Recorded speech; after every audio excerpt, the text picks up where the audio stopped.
والصلاة والسلام على سید المرسلین اما بعد فاعوذ باللہ من الشیطان الرجیم بسم اللہ الرحمن الرحیم الصلاة والسلام علیک یا رسول اللہ والسلام علیکم وعلی آلک واصحابک یا حبیب اللہ وعلی آلک واصحابک۔ آج انشاءاللہ ہم سورہ توبہ کی آیت نمبر 102 اور 103 کا ترجمہ و تفسیر پڑھنے سننے کی سعادت حاصل کریں گے انشاءاللہ۔ اعوذ باللہ من الشیطان الرجیم بسم اللہ الرحمن الرحیم وآخرون اعترفوا بذنوبهم خلطوا عملا صالحا وآخر سيئا عسى الله أن يتوب عليهم إن الله غفور رحيم۔ ترجمہ کنز العرفان۔ اور کچھ دوسرے لوگ جنہوں نے اپنے گناہوں کا اقرار کیا تو انہوں نے ایک اچھا عمل کیا اور دوسرا برا عمل ملا دیا، عنقریب اللہ تبارک و تعالیٰ ان کی توبہ قبول فرمائے گا، بے شک اللہ بخشنے والا اور مہربان ہے۔ یعنی کچھ لوگ ایسے ہیں کہ جنہوں نے دوسروں کی طرح چھوٹے عذر نہ کیے، بلکہ انہوں نے اپنے گناہوں کا اقرار کیا اور اپنے فعل پر نادم ہوئے۔ یہاں سے دوسرے لوگوں کی صفت قرآن کریم میں بیان فرمائی ہے کہ جو لوگ جہاد میں نہ جا سکے لیکن انہوں نے جھوٹے عذر بیان نہ کیے، اپنے گناہ کا اقرار کیا اور اپنے فعل پر نادم ہوئے، جبکہ منافقین کا حال یہ ہوتا تھا کہ یہ جھوٹے عذر سرکار کی بارگاہ میں پیش کیا کرتے تھے۔ اس آیت کریمہ کا شان نزول یہ ہے اور جمہور مفسرین کا قول ہے کہ یہ آیت کریمہ مدینہ طیبہ کے مسلمانوں کی ایک جماعت کے بارے میں نازل ہوئی جو غزوہ تبوک میں حاضر نہ تھے، اس کے بعد نادم ہوئے اور توبہ کی اور کہا افسوس ہم گمراہوں کے ساتھ یا عورتوں کے ساتھ رہ گئے، حالانکہ آپ علیہ الصلوۃ والسلام اور آپ کے صحابہ جہاد میں اور ہم جہاد میں ان کے ساتھ نہ جا سکے۔ جب نبی پاک اپنے سفر سے واپس ہوئے اور مدینہ منورہ کے قریب پہنچے تو ان لوگوں نے قسم کھائی کہ ہم اپنے آپ کو مسجد کے ستونوں سے باندھ دیں گے اور ہرگز اپنے آپ کو نہ کھولیں گے یہاں تک کہ سرکار علیہ الصلوۃ والسلام آ کر ہمیں کھولیں۔ یعنی اپنے آپ کو انہوں نے یہ سزا دی کہ ہم جہاد میں کیوں نہ شرکت کر سکیں۔ یہ قسمیں کھا کر مسجد کے ستونوں سے انہوں نے اپنے آپ کو باندھ دیا۔ جب نبی پاک علیہ الصلوۃ والسلام تشریف لائے اور انہیں ملاحظہ کیا تو فرمایا یہ کون لوگ ہیں؟ عرض کیا گیا یا رسول اللہ یہ وہ لوگ ہیں جو جہاد میں آپ کے ساتھ حاضر نہ ہو سکے، انہوں نے اللہ تبارک و تعالیٰ سے عہد کیا ہے کہ یہ اپنے آپ کو نہ کھولیں گے جب تک آپ علیہ الصلوۃ والسلام ان سے راضی ہو کر ان کو نہ کھول دیں۔ یعنی جہاد میں نہیں گئے، آپ علیہ الصلوۃ والسلام جب تک ان سے راضی نہ ہو جائیں ان کو معاف نہ فرما دیں۔ آپ نے ارشاد فرمایا اور میں اللہ تعالیٰ کی قسم کھاتا ہوں کہ میں ان لوگوں کو اس وقت تک نہ کھولوں گا نہ ان کا یہ عذر قبول کروں گا جب تک اللہ تبارک و تعالیٰ مجھے ان کے کھولنے کا حکم نہ دے۔ تب یہ آیت کریمہ نازل ہوئی اور آپ علیہ الصلوۃ والسلام نے انہیں کھولا۔ انہوں نے عرض کیا یا رسول اللہ یہ ہمارے مال رہ جانے کا سبب ہے، یعنی ہمارے مال ان مالوں کی وجہ سے ہم نہ جا سکے، انہیں آپ لیجئے اور رائے خدا میں صدقہ کر دیجئے اور ہمیں پاک کر دیجئے اور ہمارے لیے دعائے مغفرت فرمائیے۔ آپ علیہ الصلوۃ والسلام نے فرمایا مجھے تمہارے مال لینے کا حکم نہیں دیا گیا۔ اس پر اگلی آیت کریمہ میں فرمایا خذ من اموالہم کہ اے محبوب آپ ان کے اموال لیجئے۔ یعنی یہ لوگوں کا جذبہ ایمان تھا کہ نیکی نہ کر سکے، فرمایا ہم نے مالوں کی وجہ سے نیکی نہ کی تو ہم نے سارے مال اللہ تبارک و تعالیٰ کی راہ میں صدقہ کیے۔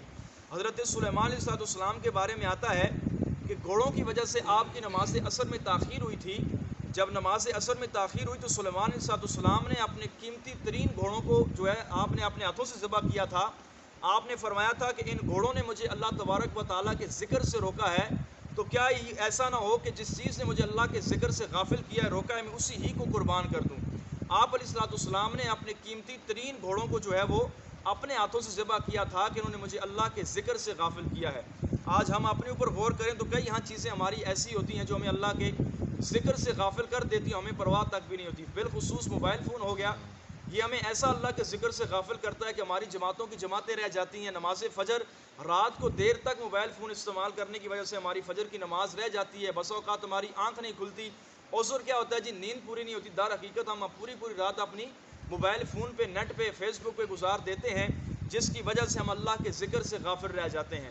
تو یہ ہمارے ان بزرگوں کا ان نیک ہستیوں کا انداز ہوتا تھا کہ جب اللہ کے ذکر سے غافل رہ جاتے، جو چیز ان کو غافل کرتی تھی یہ لوگ اس چیز کو اللہ تبارک و تعالیٰ کی راہ میں صدقہ و خیرات کر دیا کرتے تھے۔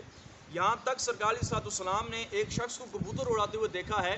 آپ علیہ الصلوۃ والسلام نے ارشاد فرمایا کہ یہ جو اڑ رہا ہے یہ شیطان ہے اور جو اس کو اڑا رہا ہے یہ شیطانہ ہے، کہ اس نے اس کو اللہ تبارک و تعالیٰ کے ذکر سے غافل کر دیا ہے۔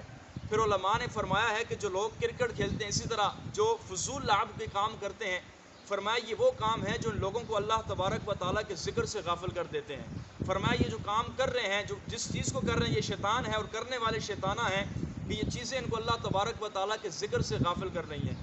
اللہ تبارک و تعالیٰ ہم سب کو ہر وقت اپنا ذکر کرنے کی توفیق عطا فرمائے، آمین۔ بالخصوص اپنی 5 نمازوں کا اللہ تعالیٰ ہم سب کو خیال کرنے کی توفیق عطا فرمائے۔ فرمایا عسى اللہ ان یتوب علیہم، ان قریب اللہ ان کی توبہ قبول فرمائے گا۔ اس آیت کریمہ میں اللہ تعالیٰ نے ان کی توبہ قبول کرنے کا ذکر نہیں فرمایا، کیونکہ اللہ تعالیٰ نے ان کے گناہوں کے اعتراف کو ذکر کر دیا۔ گناہ کا اعتراف توبہ کی دلیل ہوتی ہے، یعنی جو بندہ اپنے گناہ کا اعتراف کر لے، اس کا یہ اعتراف کرنا ہی اس کی کیا ہے؟ توبہ ہے۔ جیسا کہ حدیث پاک میں حضرت عبداللہ بن مسعود فرماتے ہیں، سرکار نے فرمایا شرمندگی ہی توبہ ہے، کسی گناہ پر شرمندہ ہو جانا ہی یہ توبہ ہے۔ نیز گناہوں پر شرمندگی عام طور پر گناہ چڑھا دیتی ہے، اس لیے گناہ پر جبری اور بے باکی کی مذمت زیادہ ہے۔ اس آیت میں ہم جیسے گناہ گاروں کے لیے بڑی امید ہے، اگرچہ ہمارے گناہ بے حد و بے حساب ہیں، لیکن اس کے ساتھ کچھ نہ کچھ نیک اعمال بھی کر لیتے ہیں۔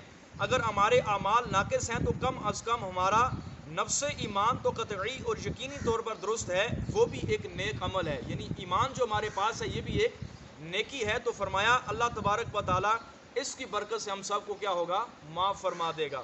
تو گناہوں پر فرمایا شرمندہ ہو جانا، اپنے گناہ پر نادم ہو جانا بھی ایک قسم کی توبہ ہے۔ خذ من اموالہم صدقۃ تطہرہم وتزکیہم بہا وصلی علیہم ان صلاتک سکن لہم واللہ سمیع علیم، کہ اے محبوب تم ان کے مالوں سے زکوٰۃ وصول کرو جس سے تم انہیں ستھرا اور پاکیزہ کر دو، اور ان کے حق میں دعائے خیر کرو، بے شک تمہاری دعا ان کے دلوں کا چین ہے اور اللہ سننے والا اور جاننے والا ہے۔ اس آیت میں جو صدقہ کا لفظ مذکور ہے، اس کے معنی مفسرین نے کئی بیان کیے ہیں۔ ایک قول یہ ہے کہ جن صحابہ کرام کا ذکر اوپر کی آیت میں ہوا، انہوں نے کفارے کے طور پر، یعنی کفارے کے طور پر صدقہ دیا تھا، اور وہ مراد ہے وہ صدقہ ان پر واجب نہ تھا۔ دوسرا قول یہ ہے کہ اس صدقے سے مراد زکوٰۃ ہے، جو ان کے ذمہ پر واجب تھی اور انہوں نے توبہ کی اور اپنی زکوٰۃ ادا کرنا چاہی، تو اللہ تبارک و تعالیٰ نے اپنے محبوب کو ان کی زکوٰۃ دینے کا حکم دیا۔ وصلی علیہم، ان کے حق میں آپ دعائے خیر فرمائیں۔ صدقہ پیش کرنے والے کے لیے دعائے خیر کرنا آپ علیہ الصلوۃ والسلام کے معمول میں شامل تھا، کہ جب بھی کوئی صحابی رسول یا کوئی شخص آپ کی بارگاہ میں صدقہ و خیرات لے کر آتا، تو آپ علیہ الصلوۃ والسلام صدقہ قبول کرنے کے بعد اس کے لیے دعا فرمایا کرتے تھے۔ جیسا کہ حضرت ابو اوفا رضی اللہ تعالیٰ عنہ کے لیے آپ نے دعا فرمایا اللہم صلی علی آل ابی اوفا، اے اللہ ابو اوفا کی آل و اولاد پر تو رحمت کی نظر فرما، یعنی سرکار علیہ الصلوۃ والسلام یہ صحابہ کرام کو دعا دیا کرتے تھے۔ تو فرمایا سنت یہ ہے کہ صدقہ لینے والا صدقہ دینے والے کے لیے دعائے خیر کرے، یعنی اللہ تبارک و تعالیٰ تیرے مال میں مزید برکت دے، یہ صدقہ لینے والا اس کو دعا دے۔